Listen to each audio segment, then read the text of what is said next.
Hey guys, it's Dani. Today we are working with a variegated orchid. It's something I've never ever seen before, a variegated Cattleya orchid. Now if you're not acquainted with these types of orchids, I actually do have a video on what variegated orchids are, how they look like.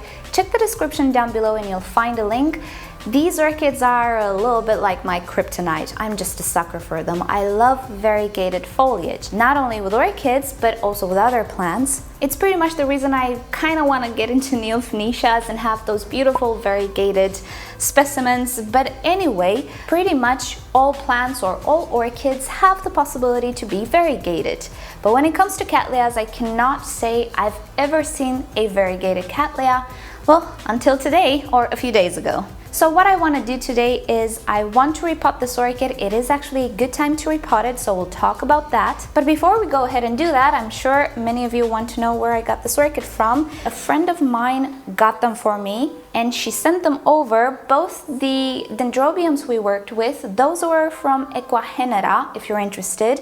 And this one is from Norman's Orchids in the USA. So for those of you who live there, check this nursery out. My friend told me that there were still 3 or 4 divisions left, if I'm not mistaken. So check them out. I hope you can find it if you want to have this orchid.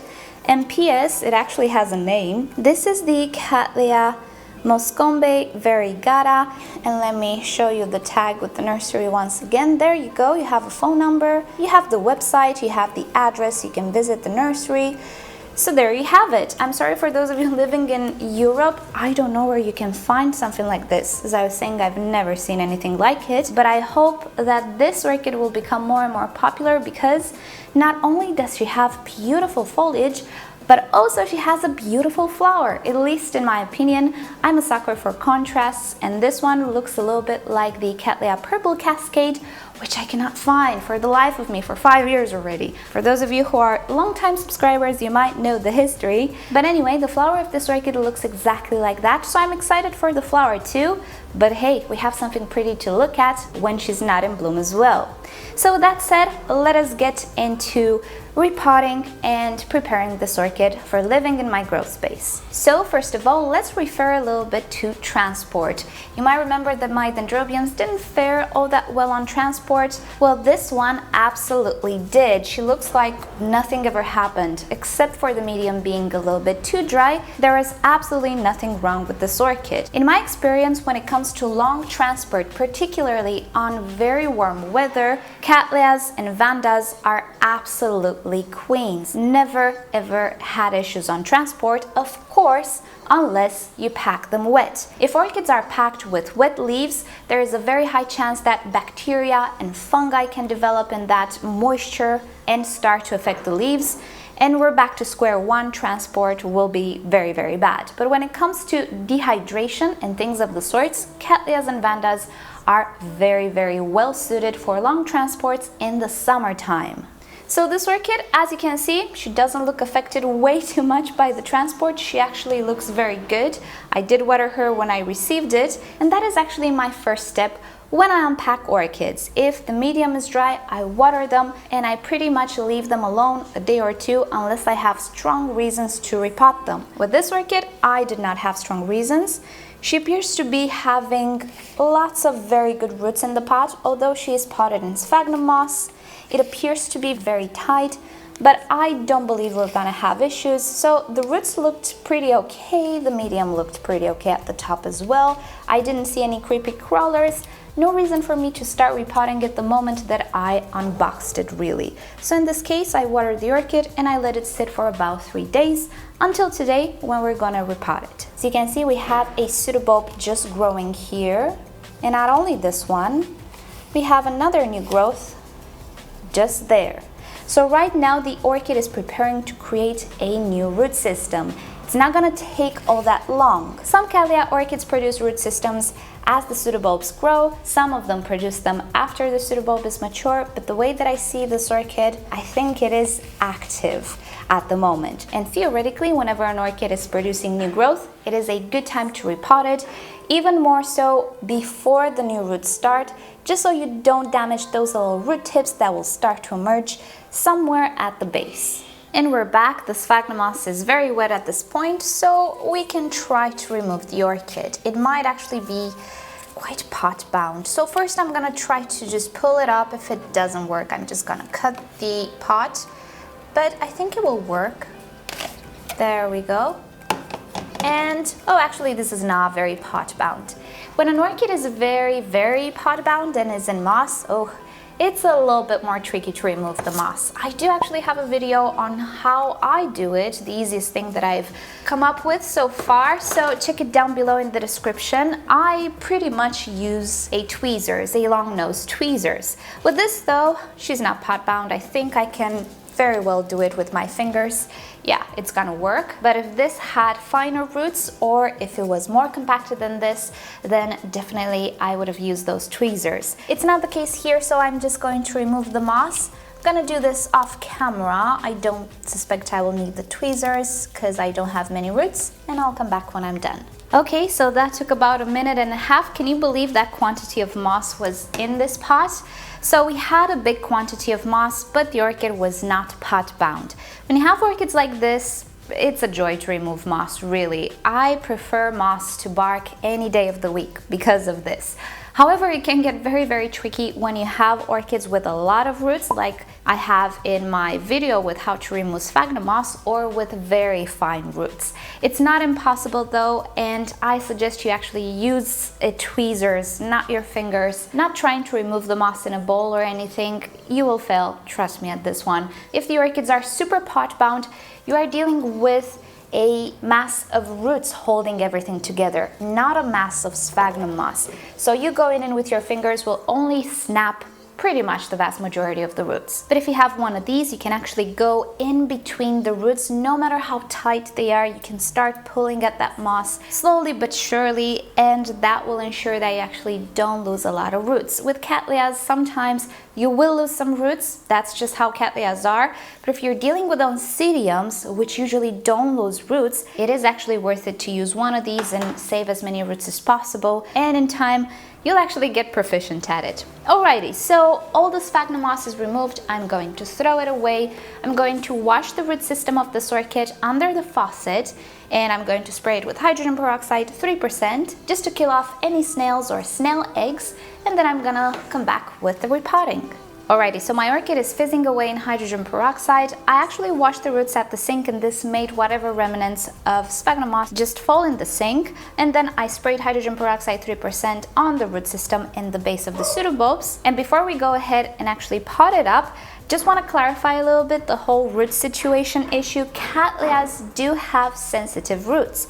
But if you manage not to disturb them, meaning not to pinch them, not to kink them when you try to remove the sphagnum moss, not to bruise them, and also you are potting into a similar medium which has similar levels of humidity, the roots of a Cattleya can actually be just fine. The problem comes when you remove bark, for example, from the root system, and you manage to bruise the velamen, you manage to snap the roots. That's when the problem starts. Also, in the case of sphagnum moss, you can damage the root system as well. The good thing with sphagnum is that it really doesn't stick to the roots like bark or coconut husk or even charcoal would.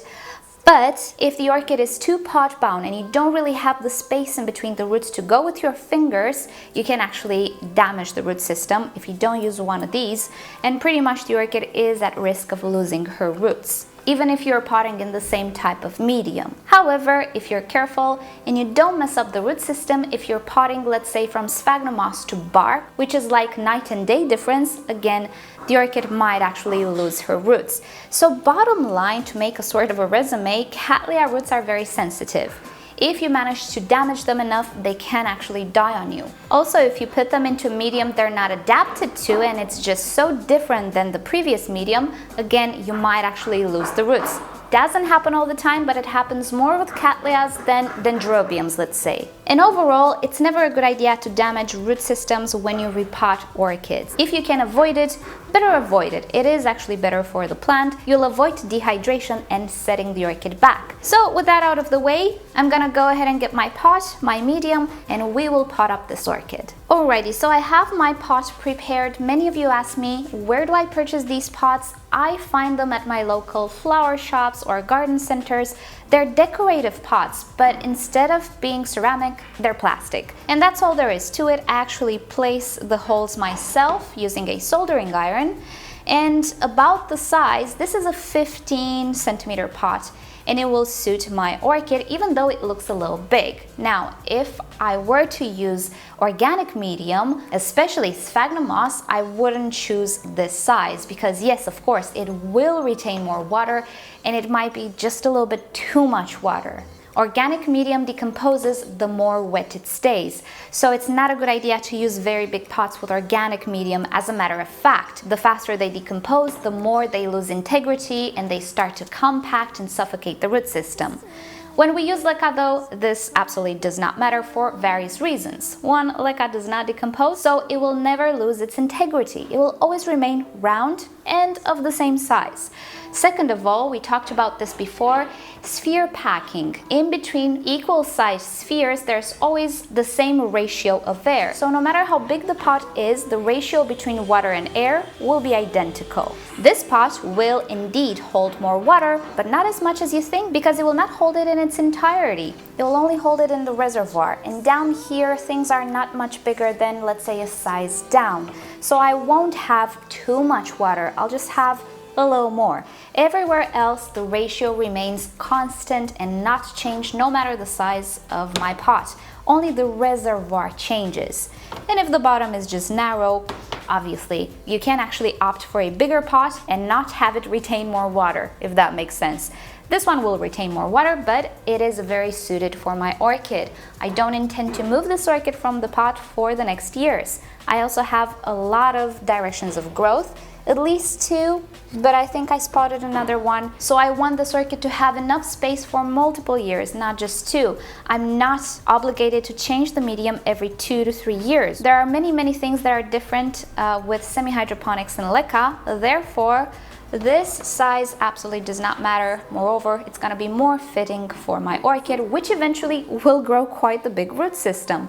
The more directions of growth, the more roots it will create. And with that said, I'm gonna speed it up right now. I have my leca, which I personally don't soak. I found a very good brand, which I will show you, which does not leach out anything. It's actually very good, and my back really thanks me. So no, I don't prepare my leca, I don't soak it. I don't advise you to do like me. Follow instructions if you have instructions on your bag of leca. If not, follow what Ray says, prepare your leca. I'll link you down below to his article in which he explains how to prepare leca. Alrighty? But since I'm me, I'm gonna bend some rules and I'm gonna get away with it, but it's not what everybody should do.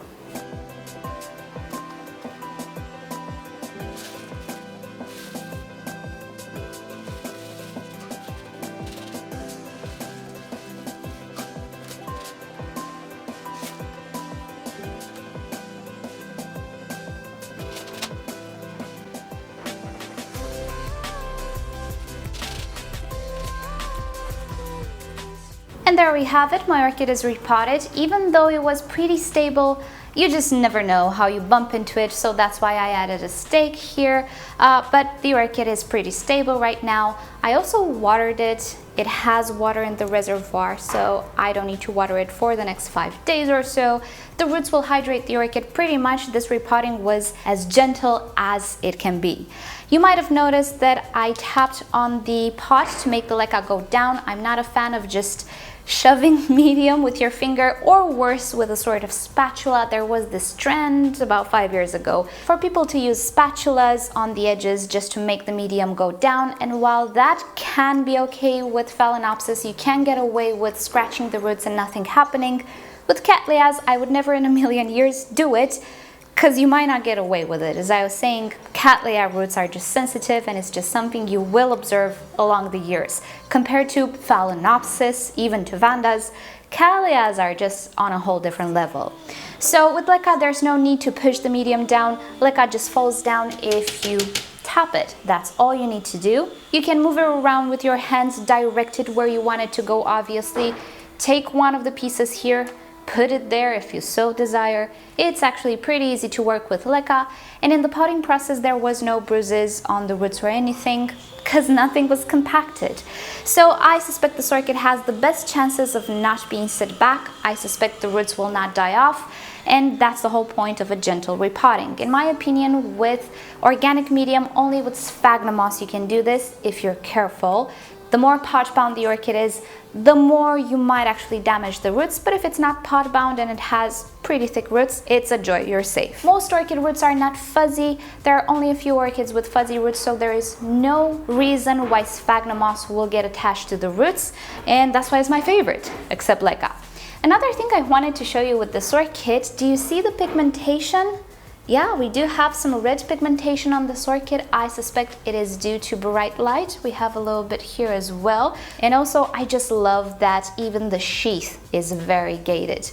Now, you might wonder, if the variegation is yellow, does the orchid photosynthesize in these parts? Well, the answer is no, or at least not as well as in the green parts. The green is given by the chlorophyll. This part does not contain as much chlorophyll, therefore it will not photosynthesize.